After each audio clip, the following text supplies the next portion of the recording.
You sit alone in the bathtub long after the water has gone cold. Not ready to move. Not yet. The light from the hallway slants in at an angle. Soft and golden. Like the hush before a song begins. Your breath, slow and shallow, curls in the quiet like mist clinging to the rim of a forgotten cup of tea. Healing was supposed to feel cleaner. You think, a neat click like puzzle pieces reuniting. But here you are, soaked in stillness. Revisiting memories that don't fit neatly on a timeline.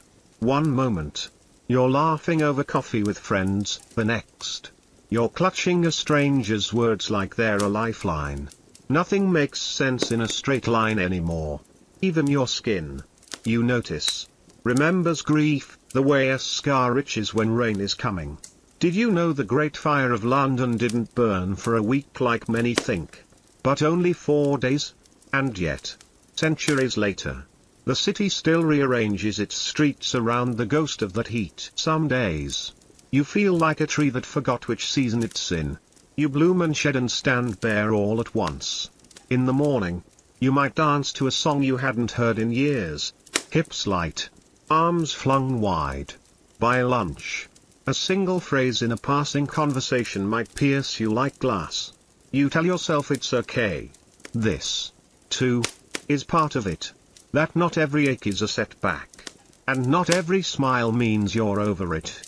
You remember that old psychology paper you read in college, something about memory being reconstructive. Not a recording. Maybe that's why even the happiest moments sometimes wear a disguise. Shimmering with echoes you didn't invite. It's strange how healing comes in sideways, like sunlight bouncing off a cracked mirror. Still beautiful, but never predictable. You notice how your favorite plants lean toward light even on the grayest days. And you wonder if maybe you do the same without realizing. You scroll back through photos on your phone and realize you barely recognize your own expressions from last year. In some, you're beaming. But you remember the fog inside you then, like smiling through a steamed-up window. In others, your eyes are tired. But your heart had felt wide open. You begin to see yourself not as broken or healed, but as constantly becoming.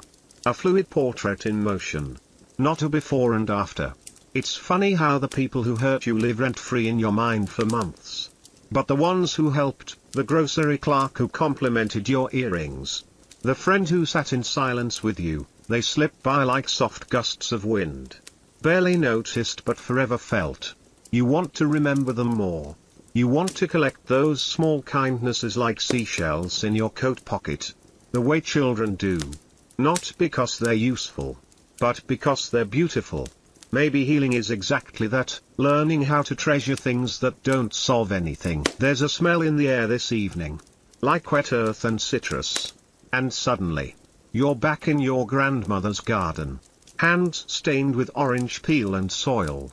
She used to say, nothing grows if you keep digging it up to check the roots. You didn't understand then. Now, you're starting to.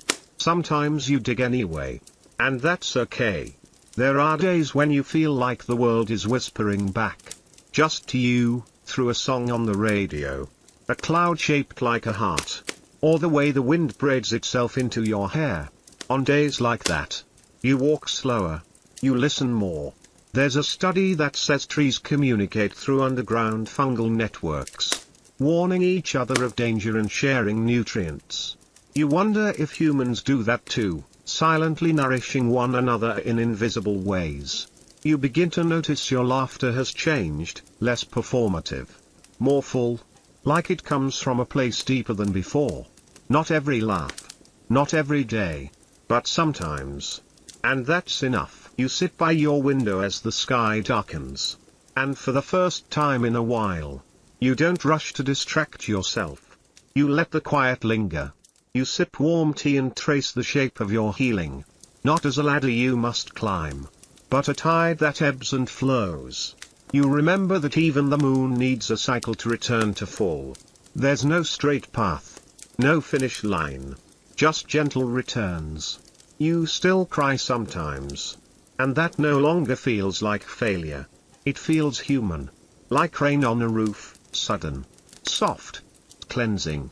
You ask yourself, quietly, if a wound ever truly disappears or if it simply weaves itself into your becoming. The answer doesn't come. And that, too, feels okay. You think of how ancient Japanese artists repaired broken pottery with gold, kintsugi, turning fracture into feature. Not because it made the bowl functional again, but because it made it honest. Maybe, you think, healing is the art of loving yourself while still leaking light.